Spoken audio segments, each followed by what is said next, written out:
Muy bien, buenas tardes a todos. Es un placer poder volver a estar aquí con vosotros y especialmente abrir la palabra. Es la segunda vez en esta tarde que estoy aquí. En este caso hemos disfrutado con los jóvenes y hacíamos una reflexión precisamente al hilo de lo que dice la segunda canción. Y hay un grito que hace mucho tiempo que se ha dejado de escuchar en las iglesias evangélicas, y es Maranata. El Señor viene. Ven, Señor, pronto. Así que es bueno recordar que tenemos que vivir con nuestra mente precisamente apuntando a la eternidad, como nos ha recordado también Samuel. Vamos a comenzar hablando de una palabra que espero que no utilicéis en vuestro vocabulario. Se llama ecoculpa. Ecoculpa. Fijaros, voy a citar parte de un artículo del año 2021 titulado "Ya hay padres arrepintiéndose de tener hijos por causa del cambio climático". Algunos estudios ampliamente difundidos en los círculos ecologistas afirman que la mayor reducción de la huella de carbono que puedes hacer en tu vida es decidir no tener progenie. Ya que los individuos, con nuestros movimientos y consumos, somos la principal causa del calentamiento global. De hecho, Matthew Snyder Meyerson, el director de este estudio, prevé que a medida que percibamos más y más los impactos del calentamiento global, la ecoculpa crecerá y aumentará como crece el calentamiento global. Según esta estadística, ya en el año 2020, el 14% de los ciudadanos entre 18 y 44 años, 14% de los ciudadanos entre 18 y 44 años, no tenía hijos y consideraba el cambio climático como la razón principal de esta elección en sus vidas. De hecho, el futuro medioambiental está provocando angustia en más de la mitad de los pacientes niños y adolescentes que acuden a consultas psicológicas. Estoy leyendo el artículo, por favor. De hecho, termina con esta frase: ya se están realizando talleres para aprender a gestionar la ecoculpa. Ahora la pregunta ¿es esto así? ¿Realmente no hay futuro? ¿Realmente no hay nada, absolutamente nada bueno debajo del sol? ¿No hay nada para disfrutar en esta vida? ¿No hay nada que merezca la pena? ¿La única salida de esta vida realmente es no nacer? ¿O no tener hijos, como defiende la ecoculpa o el antinatalismo que veíamos ayer? Y esta es la pregunta que vamos a tratar de responder en esta tarde. No hay nada bueno en esta vida. Y lo vamos a contestar a esta pregunta desde la perspectiva bíblica. Por eso quiero llevaros a la palabra del Señor, como hicimos también ayer, y poder contestar, precisamente poder exprimir, poder ver qué es lo que dice la Biblia acerca de esta pregunta. Y concretamente nos vamos a ir a un libro como es el libro de Eclesiastés, donde estamos encontrando 3 verdades bíblicas para vivir con sentido en un mundo que no tiene sentido. Ayer veíamos que para vivir con sentido en un mundo sin sentido debes de tener en cuenta que todos vamos a morir. ¿Por qué? Porque en ocasiones vivimos como si fuésemos personas eternas, que nuestra realidad está centrada en este mundo y no en el mundo venidero. Por eso, aprende a vivir apuntando a la eternidad. Y hoy, en los capítulos 2 y 3 del libro de Eclesiastés, vamos a encontrar la segunda verdad bíblica para vivir con sentido en un mundo sin sentido. Y esa segunda verdad es que Dios permite, y repito, Dios permite disfrutar de placeres en este mundo. Dios permite disfrutar de placeres en este mundo. Pero vamos a comenzar al revés. En lugar de ver estos placeres que Dios nos permite vivir en este mundo y cómo disfrutar sin saber, o más bien sabiendo que el objetivo y el fin no es el placer en este mundo, vamos a comenzar viendo cómo no vivir con sentido en este lado de la eternidad. ¿Quieres saber la manera en la que no debes de vivir en este mundo? ¿Quieres saber la manera en la que algunas personas están viviendo que tú no tienes que imitar? Esto es relativamente sencillo. Solo tendríamos que mirar a nuestros vecinos, a nuestros amigos, en el caso de los estudiantes, a sus compañeros de clase, compañeros de trabajo, políticos, actores, influencers, deportistas, y espero que en ocasiones puntuales a nosotros mismos, a los hijos de Dios. Pero hay un ejemplo paradigmático en la palabra del Señor y es donde os quería llevar antes de entrar en Eclesiastés capítulo 2 y capítulo 3. Así que dejad un dedo en Eclesiastés capítulo 2 y capítulo 3 y avanzad en el Nuevo Testamento hasta Lucas capítulo 15. Lucas capítulo 15.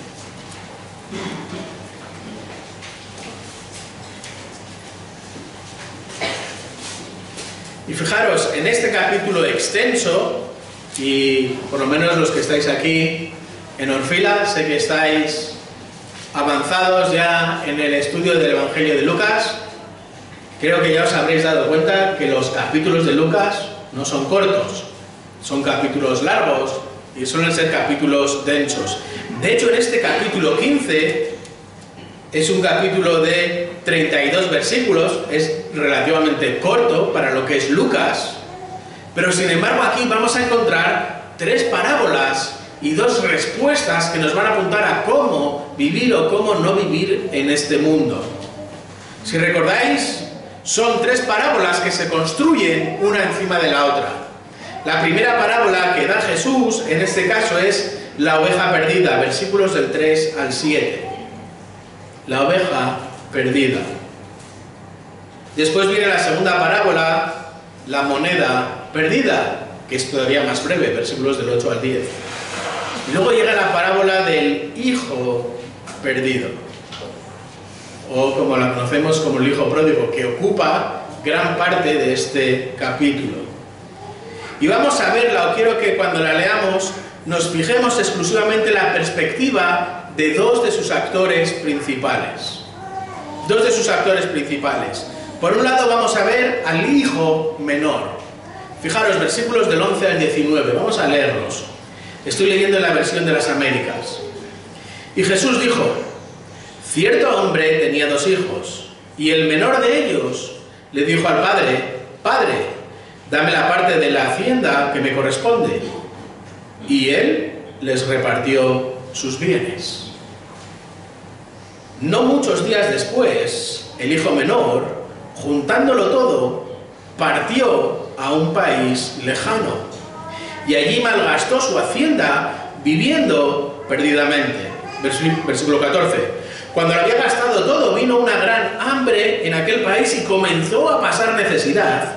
Entonces fue y se acercó a uno de los ciudadanos de aquel país, y él le mandó a sus campos a apacentar cerdos.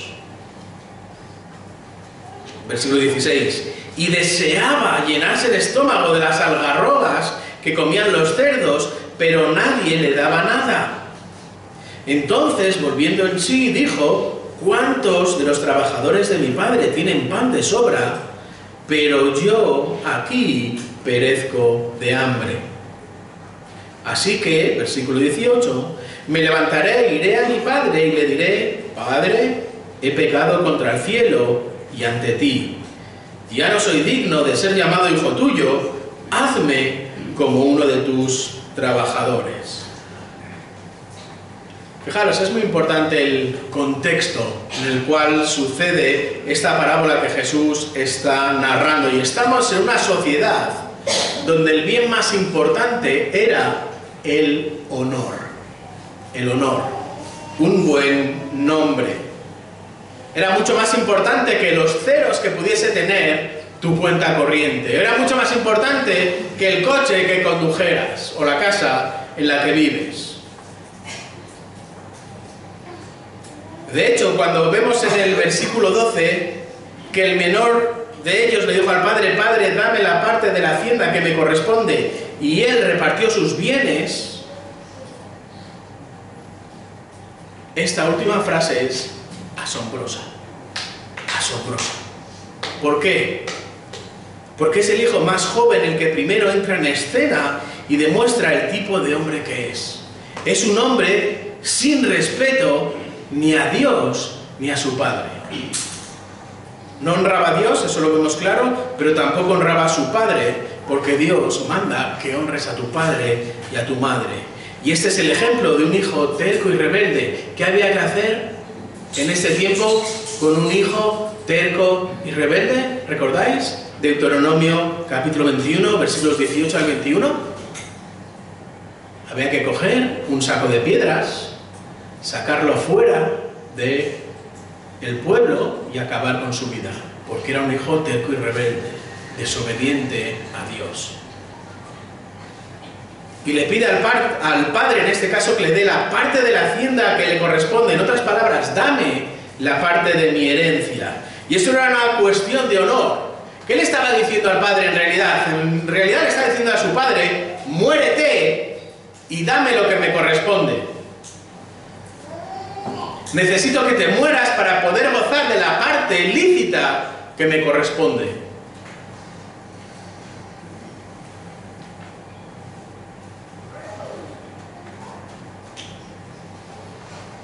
Y además estaba asaltando a su hermano mayor. Recordáis que el hermano mayor tenía 2 partes de la herencia y los siguientes hermanos tenían una parte. Y al ser 2 hermanos, si la herencia era 100, 66,6 le correspondía al mayor, 33,3 periódico le correspondía al pequeño. Deuteronomio 21:17, esta era la ley. Pero fijaros, el padre hace algo impensable. A pesar de tener la ley de su parte, a pesar de poder hacer manifiesto delante de todos que este es un hijo terco y rebelde, permite que su hijo se salga con la suya y divide su riqueza. Y esto no es simplemente que la cuenta del banco se va a disminuir en un 33%, sino que esta acción del hijo deshonrando al padre, deshonrando a Dios, va a perjudicar al resto de la familia en los años futuros, porque estamos liquidando parte del patrimonio para que este hijo pueda hacer con él lo que le dé la gana. Toda la inversión familiar de generación en generación que hemos ido guardando desde tus bisabuelos, tatarabuelos, abuelos, tu padre, yo, hasta llegar a ti, la vas a fundir. No simplemente estás acabando con el presente de tu familia, sino que también estás acabando con el futuro de tu familia.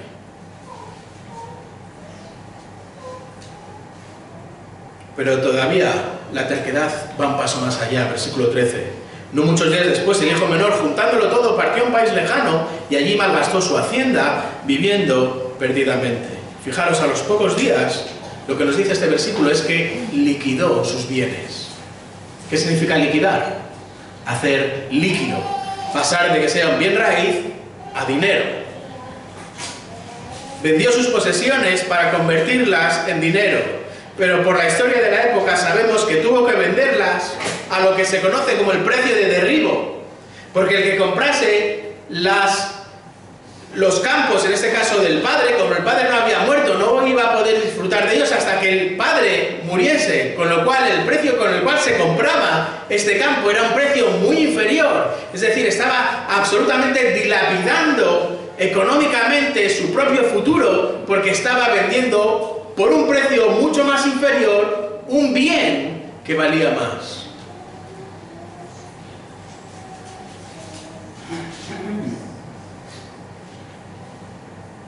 Y juntándolo todo, y la idea es recolectando todo el dinero que había ganado por la venta de todos y cada uno de estos terrenos, de estos bienes, lo juntó como aquel que recoge la fruta de distintos árboles y obtuvo liquidez de sus bienes raíz. ¿Y qué hizo? Su rebeldía se hizo todavía más visible al irse de su pueblo hacia otro lugar, hacia otro país extranjero, hacia un país lejano.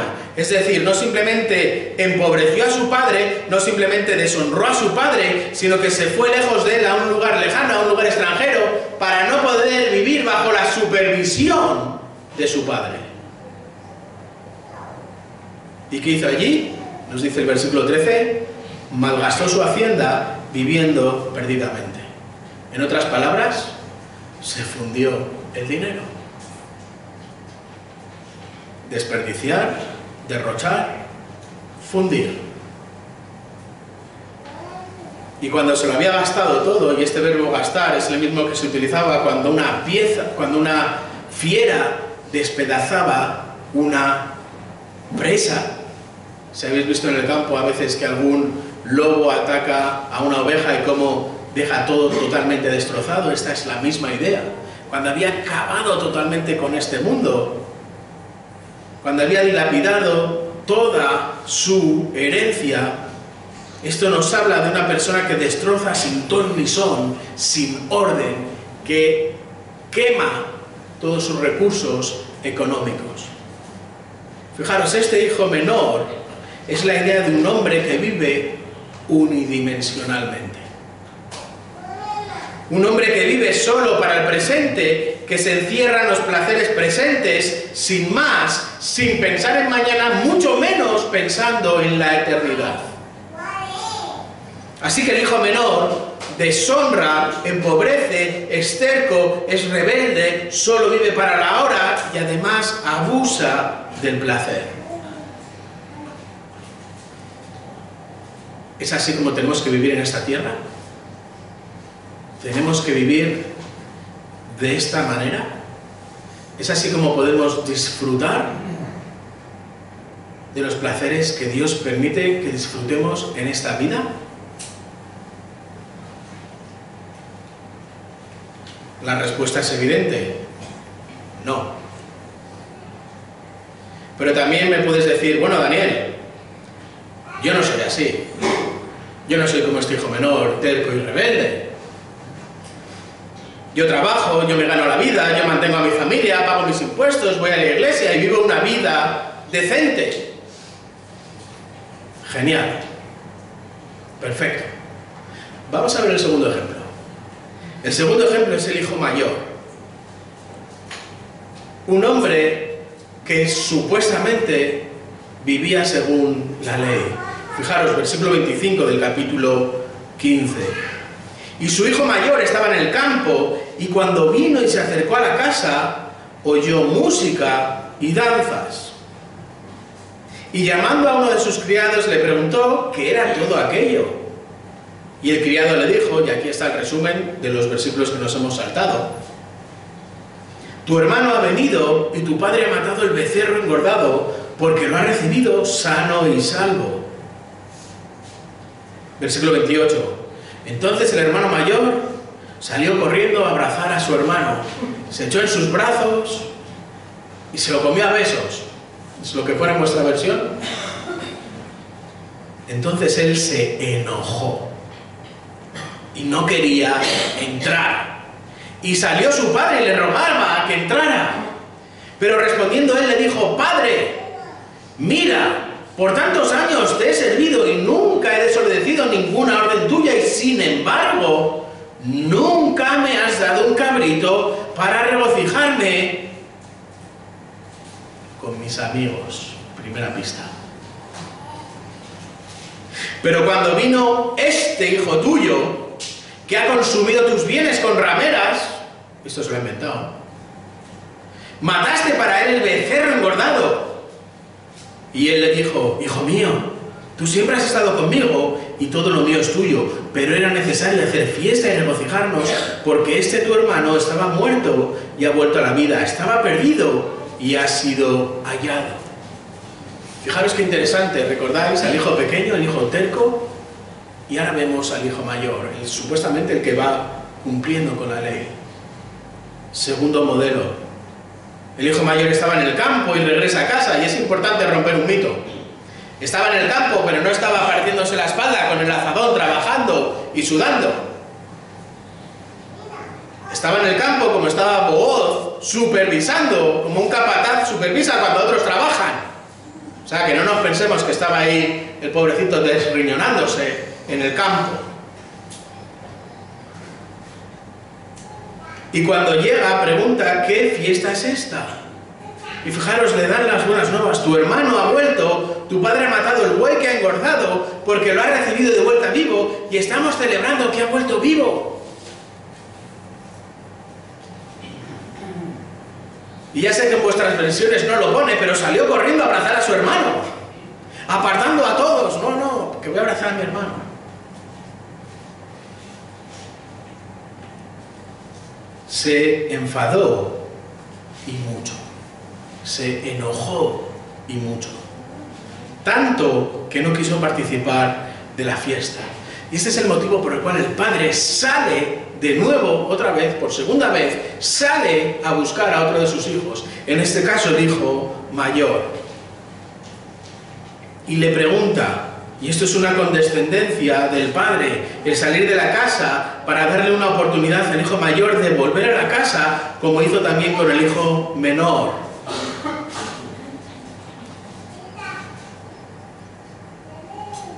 Pero ¿cuál es la diferencia entre estos dos hijos? Que uno sabía que se había perdido y el otro no sabía que se había perdido, aunque estaba perdido, como vemos según sus actos. ¿Por qué? Porque solo cumplir con lo externo, solo cumplir con ritos, con formas, con estipulaciones, con herencias eclesiales, con hábitos, con venir a una iglesia, porque esto es lo que ha hecho tu familia durante toda su vida. Solo cumplir con el papel que te dan, con lo que se supone que te debes de hacer, no es suficiente para la salvación. El hijo mayor es un legalista. Un legalista. Aquellos que cuentan y que retienen en su mente las obras que hacen para presentarlo como un aval, como una garantía de su salvación. No se dan cuenta que sus esfuerzos son baldíos y por eso reaccionan como han reaccionado. Esa es la contestación del hermano mayor, del legalista, que está construida, como hemos visto en los versículos 29-30, en la mentira. Te he servido todos estos años como un esclavo. Mentira. Segunda base de las afirmaciones que encontramos del hermano, versículos 29 al 30, el yoísmo. ¿Os habéis fijado cuántas veces se está hablando de yo, mí, me, conmigo? Yo. Yo he hecho, yo he ido, yo voy, yo hice, yo voy. Tercera base, la acusación. Frente al yo, mira a él, mira a él, mira a él, mira a él. Y luego está la realidad de un corazón. Yo no quiero celebrar nada contigo. No quiero celebrar nada con mi hermano tampoco. Al contrario. Fijaros estas expresiones: este hijo tuyo en lugar de mi hermano. Quien devoró tu propiedad. El que se fue con prostitutas, que esto es algo que él añade de su propia cosecha, que no encontramos en los versos. y vas y matas al buey engordado para él. ¿Y para mí qué? ¿Y para mí qué? Fijaros, el hijo menor recibe la gracia del Padre, el hijo mayor rechaza la misma gracia del Padre. Y esto es el Evangelio. Muchos son llamados, pocos escogidos, porque prefieren abrazar a su orgullo y seguir abrazados a su pecado.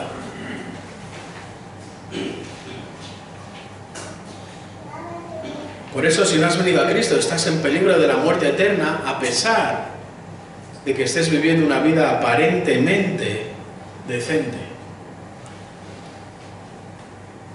Y si eres el hijo menor y has sido perdonado y restituido por la gracia, entonces busca el gozo del Padre y obedece al Padre. Y esto es lo que encontramos, estos dos modelos en los cuales podemos fijarnos para vivir en este mundo. ¿Cómo vivir con sentido en un mundo sin sentido? Ten en cuenta que Dios permite que disfrutes de los placeres de este mundo. Fijaros, uno de los hermanos vive para el presente sin disfraz y el otro hermano vive para el presente disfrazado. Ambos abusan del placer, uno descaradamente, otro disimuladamente. Pero ninguno de los dos son realmente el modelo. ¿Cómo podemos vivir en este mundo disfrutando de los placeres que Dios permite en este mundo?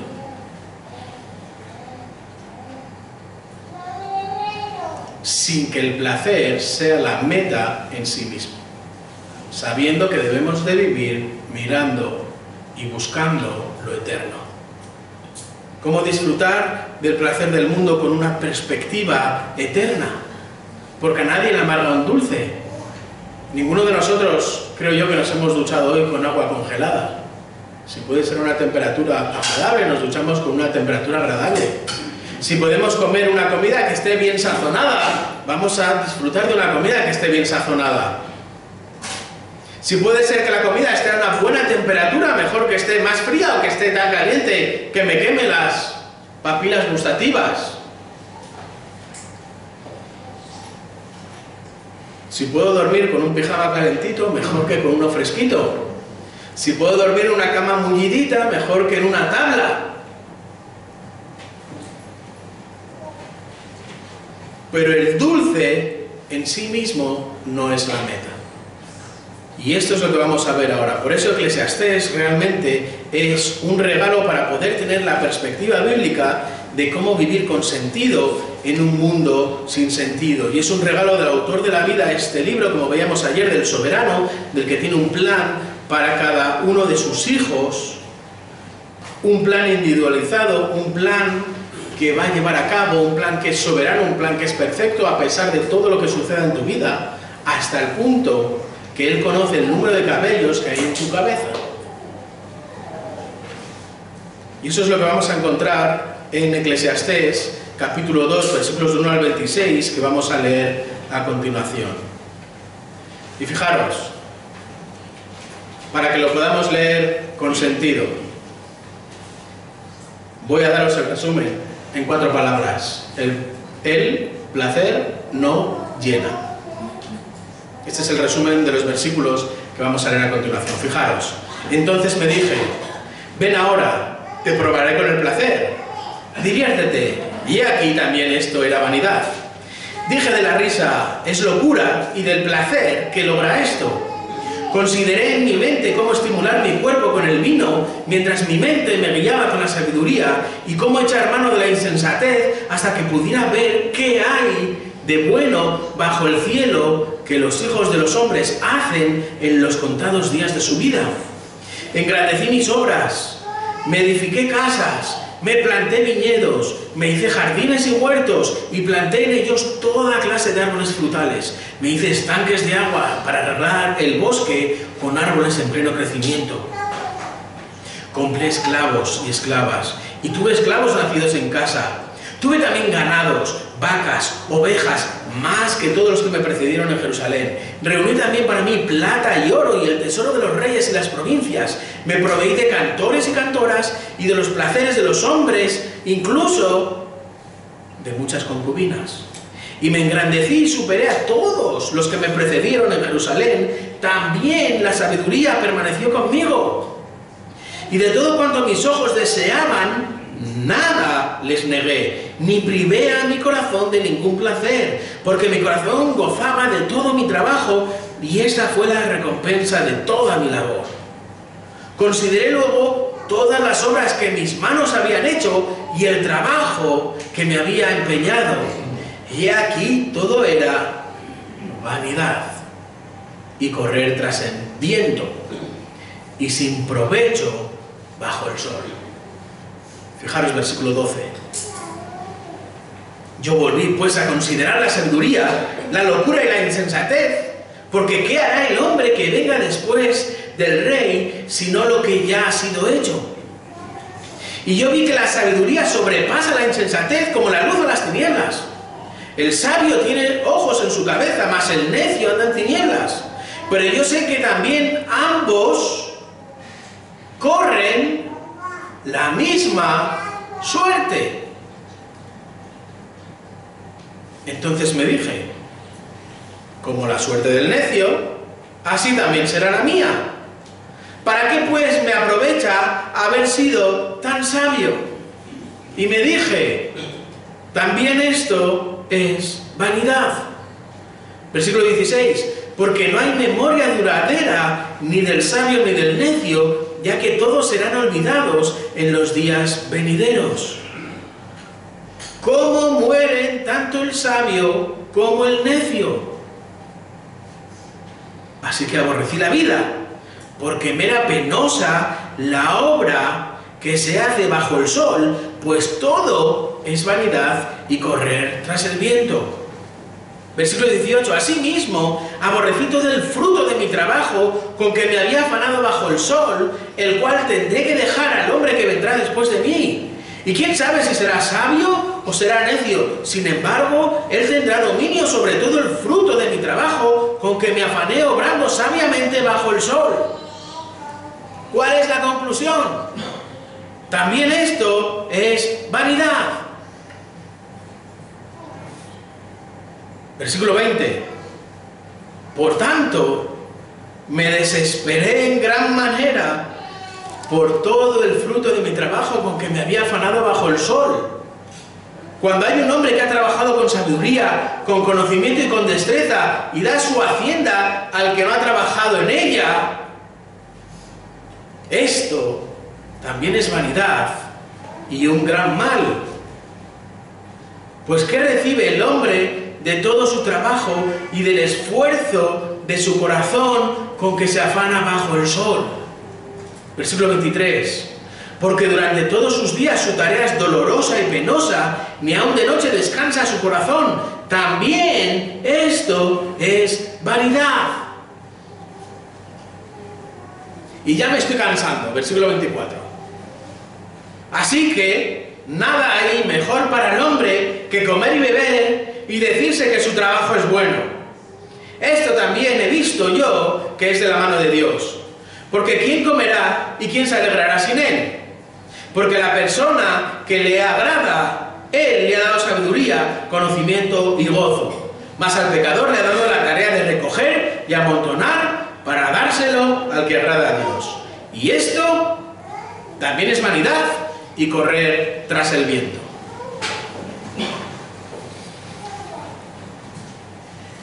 ¿Cómo se os ha quedado el cuerpo?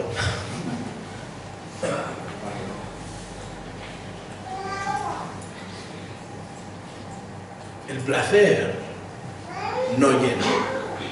El placer no llena. De hecho, la palabra clave, y la que vemos que se repite más, no es vanidad, que se repite, y se repite bastante, sino que la palabra que más se repite es probar. Probar. El predicador lo ha probado todo. Todo. De hecho, esta palabra probar es la misma que se utiliza cuando la reina de Saba viene y pasa tiempo probando a este hombre para ver si evidentemente era un hombre sabio.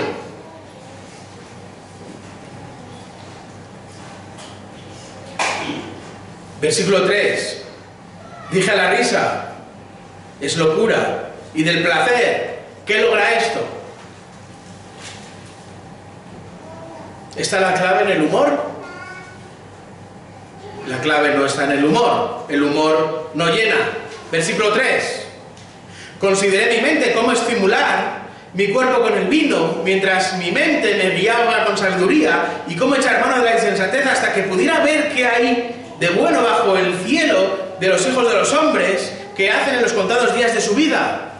Quizás la respuesta esté en el fondo del vaso. Voy a probar el camino del alcohol. ¿Cuál es el problema del camino del alcohol? Que el alcohol no llena. Versículo 4. Voy a dedicarme al arte. Engrandecí mis obras, me edifiqué casas, planté viñedos. Conclusión, el arte no llena. Versículos 5 y 6. Me hice jardines, huertos, planté árboles frutales, hice estanques. La naturaleza, el medio ambiente, la ecología, tampoco llena. Bueno, quizás el dinero, el sexo, la música, las propiedades. Versículos 7 al 8. Esclavos, esclavas, casa, todo. ¿Cuál es la conclusión? Tampoco llena. Versículo 9. Me engrandecí y superé a todos. Me hice un nombre que es más grande que el que todos los que me han precedido. Y el tener el nombre más grande que todos los que me han precedido, ¿me ha llenado?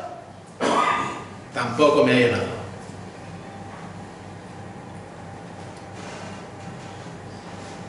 Al éxito por el trabajo.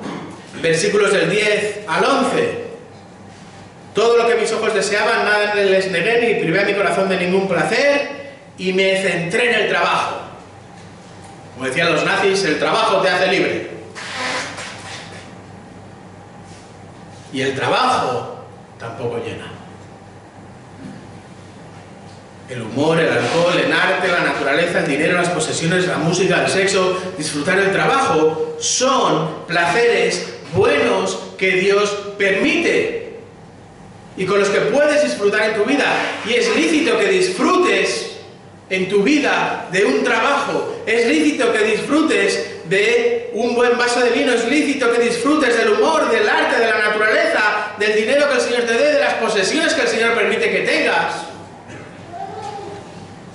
Son placeres buenos que Dios permite, pero que no son la meta.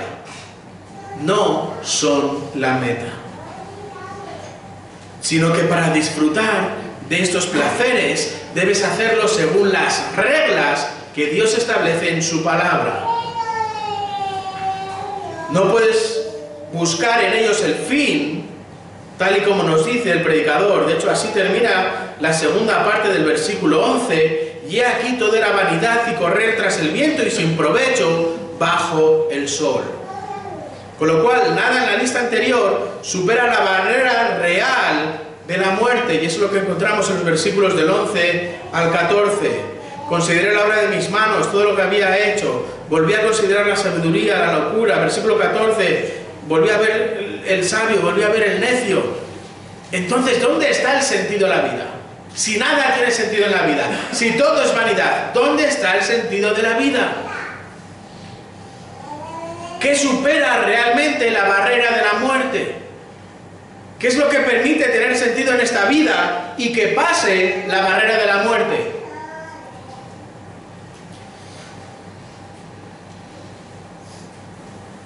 Y solo hay uno que te satisface completamente. ¿Y este quién es?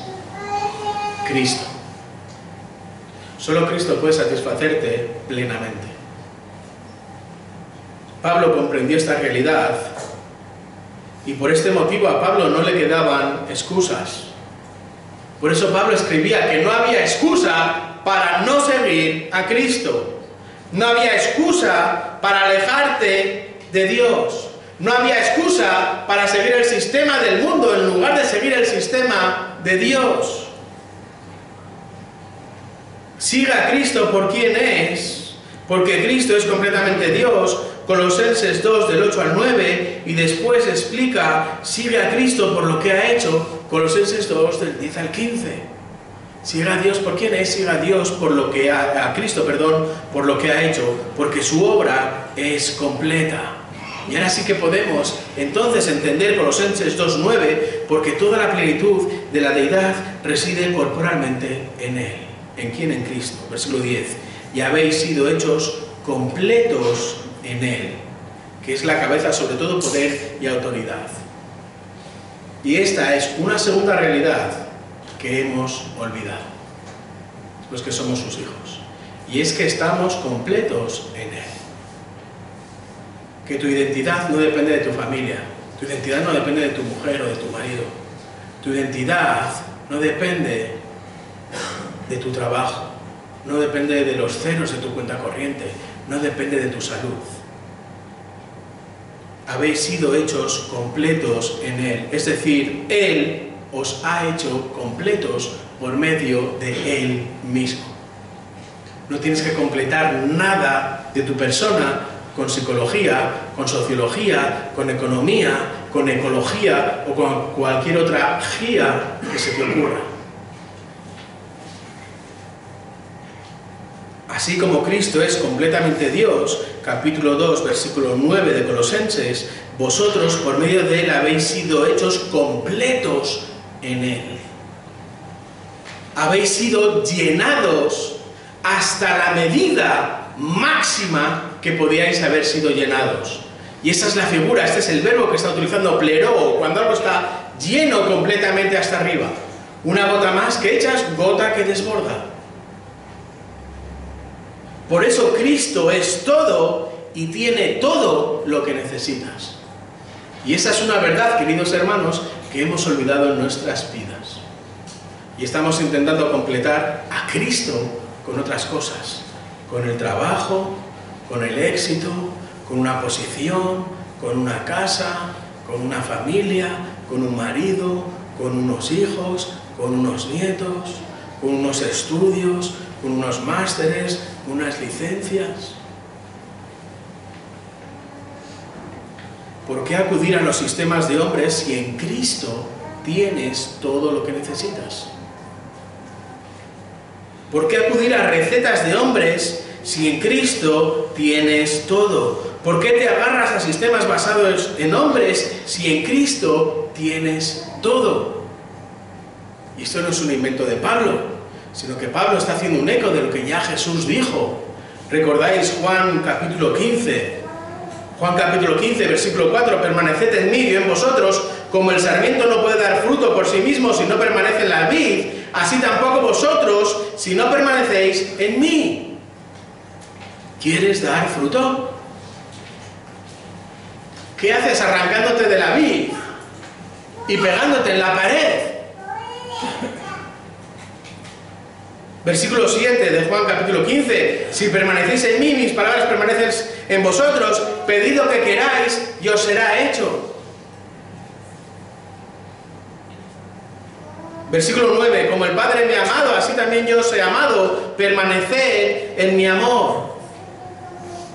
Si estás enganchado por medio de Cristo en Dios, no vas a pedir en oración, Señor, dame un Ferrari. Señor, dame un Porsche, que es que sin eso no estoy completo. ¿Por qué buscar fuera del que tiene todo lo que necesitas?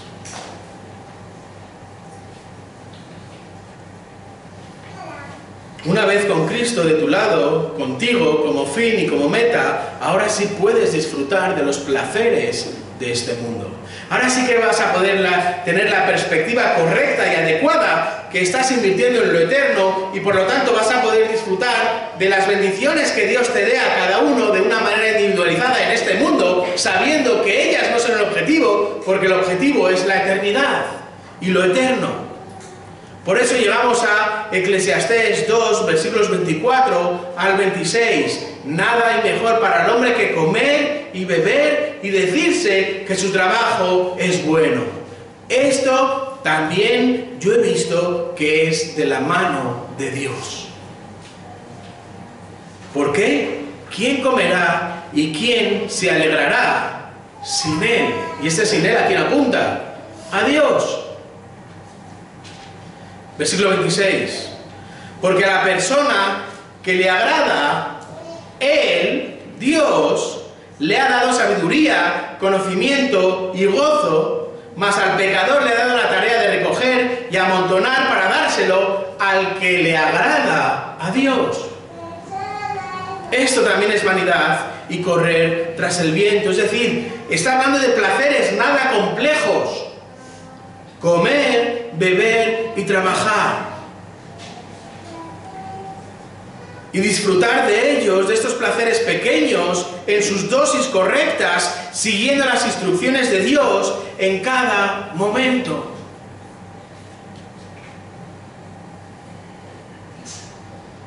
¿Qué os ha llamado la atención de estos versículos finales, especialmente de la conclusión del capítulo 2?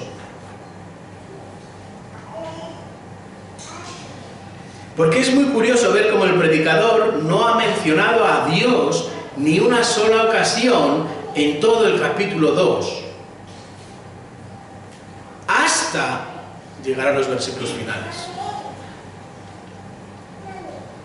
hasta llegar a la conclusión, donde menciona a Dios en cada uno de los versículos. Así que la clave para disfrutar de los placeres de esta vida es disfrutar con y disfrutar de Dios. La clave para disfrutar de los placeres de la vida es disfrutar con y disfrutar de Dios. La vida no es en blanco y en negro. Es Dios quien da el color. Por lo tanto, disfruta de esta vida a la manera que Dios te permite. Por eso la clave es Dios. Conoce a Dios, disfruta de Dios y sabrás cómo disfrutar de todo lo que no te llena. Porque solo Él te llena, pero te permite disfrutar de ciertas cosas a la medida que vas caminando por esta vida. Puedes disfrutar de la música, puedes disfrutar de la naturaleza, puedes disfrutar de la belleza, de una buena comida, porque todo apunta siempre a Dios como autor último. Te das cuenta de que puedes transitar por esta vida a pesar de los sinsabores que el Señor permita en cada una de nuestras vidas y todavía disfrutar de pequeños placeres en las dosis correctas con la perspectiva correcta. ¿Te das cuenta que puedes disfrutar con Dios a la manera de Dios? ¿Te das cuenta que Dios ha permitido que disfrutes de tu marido, que disfrutes de tu mujer a la manera que Dios explica en su palabra? ¿Te das cuenta que puedes disfrutar de tus hijos a la manera que Dios explica en su palabra? ¿Te das cuenta que puedes disfrutar de tus amigos, de tu familia, de la naturaleza, del tiempo, a la manera en la que Dios dice en su palabra?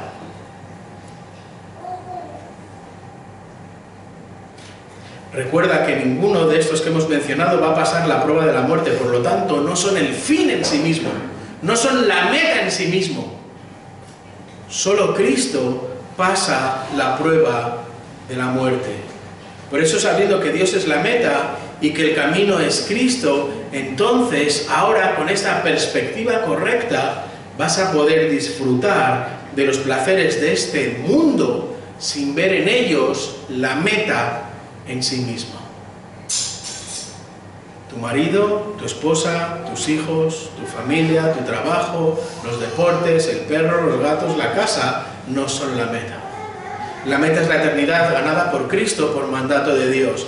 Por eso el predicador remata su idea con el capítulo 3. Una vez que tienes la meta clara, vas a saber cómo manejar el tiempo. No simplemente vas a saber cómo manejar los placeres en esta vida, sino que vas a saber también manejar el tiempo en esta vida. Y eso es lo que encontramos precisamente en el capítulo 3. Cristo no solo es todo lo que necesitas, sino que Él también maneja el tiempo, maneja todo el tiempo, el tuyo personal y el del mundo en general. Fijaros Eclesiastés, capítulo 3, versículos del 1 al 8.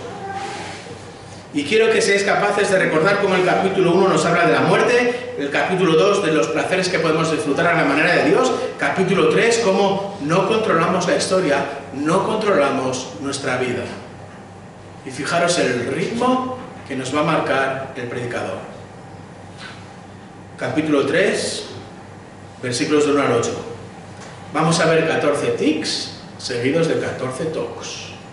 Tic, toc. Y así en 14 veces, fijaros. Hay un tiempo señalado para todo y hay un tiempo para cada suceso bajo el cielo.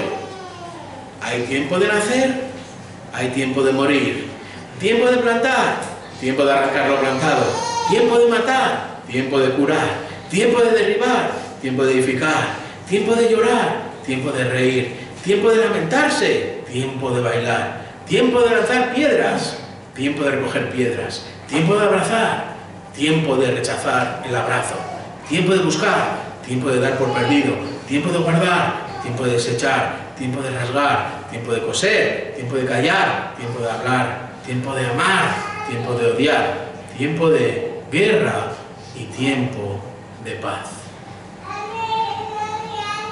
14 tics seguidos de 14 tocs. Tic, toc. Y fijaros, en muchas ocasiones nos hemos acercado a este versículo como una lista de cosas que tenemos que hacer y cumplir en esta vida, pero no es el caso. Sino que el predicador te da la perspectiva correcta. Hay un tiempo para todo. Pero ¿cuál es el problema? Que tú no controlas ese tiempo, que tú no conoces ese tiempo, que tú no controlas ese tiempo.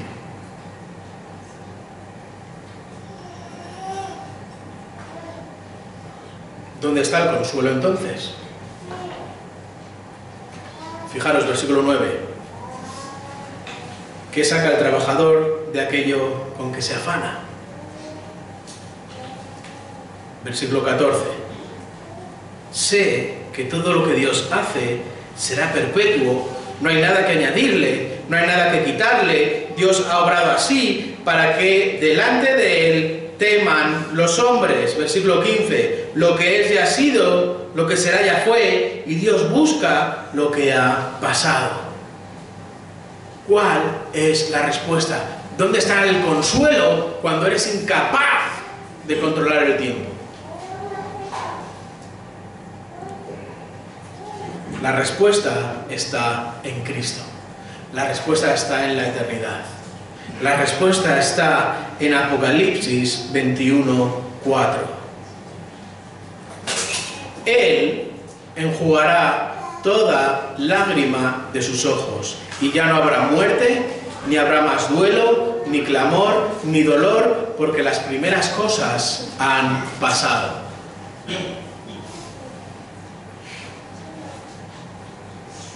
En primer lugar, es Dios mismo quien termina, o en este caso terminará, con el sufrimiento del pecado. Y no solo terminará con el sufrimiento del pecado, sino que todas y cada una de las lágrimas que has derramado van a ser enjuagadas.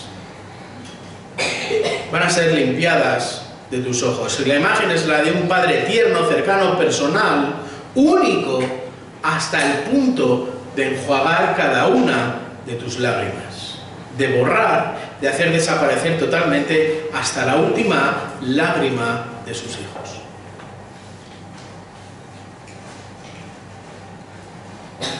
No va a quedar ni rastro de la molécula más pequeña de tus lágrimas.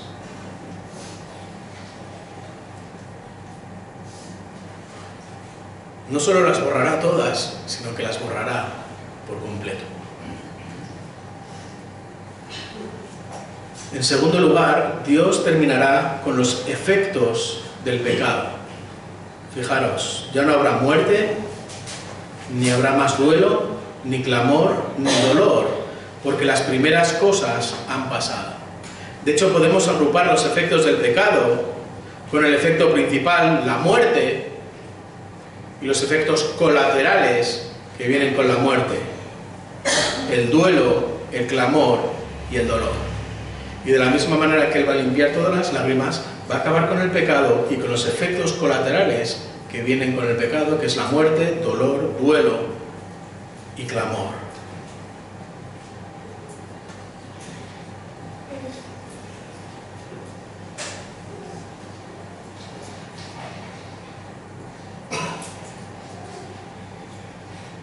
¿Tienes la certeza de que Dios va a hacer esto con tu vida? ¿Tienes la seguridad ganada por medio de la obra de Cristo que este es el futuro eterno que te espera? Fijaros, el hijo menor en Lucas 15 no supo. El hijo mayor en Lucas 15 no quiso. Y el predicador probó todo y se dio cuenta de que solo Cristo te satisface completamente.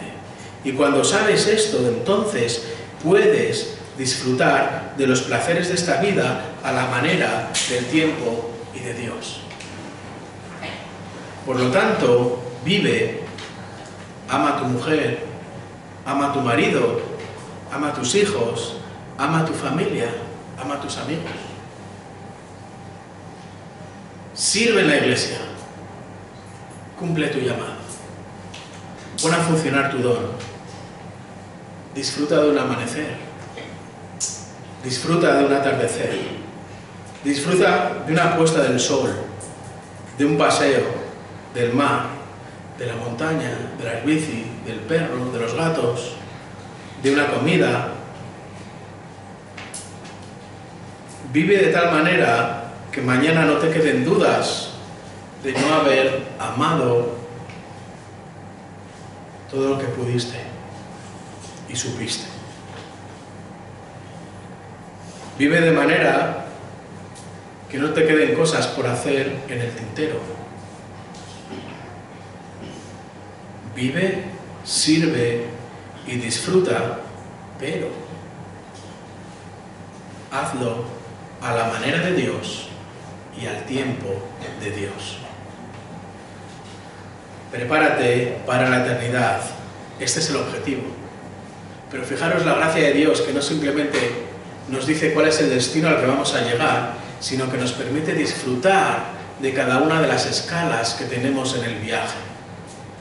No simplemente vas a llegar al destino, sino que en este avión te va a colocar en un sitio mullido donde vas a poder disfrutar de una buena comida, vas a poder disfrutar de una manta cálida, vas a poder disfrutar de la compañía, vas a poder disfrutar de una buena comida.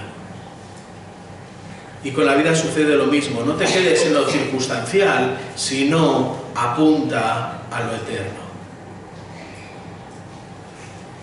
3 verdades bíblicas para vivir con sentido en un mundo sin sentido. La primera de ellas, todos vamos a morir, vive apuntando a la eternidad. Y la que acabamos de ver, Dios permite que disfrutes de los placeres de este mundo apuntando a la eternidad.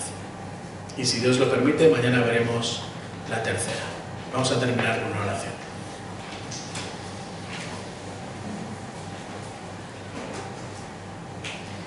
Señor, gracias.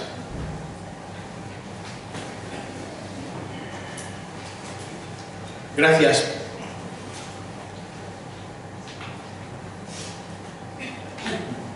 por tu gracia y todo lo que supone, Señor, no simplemente el darnos vida eterna,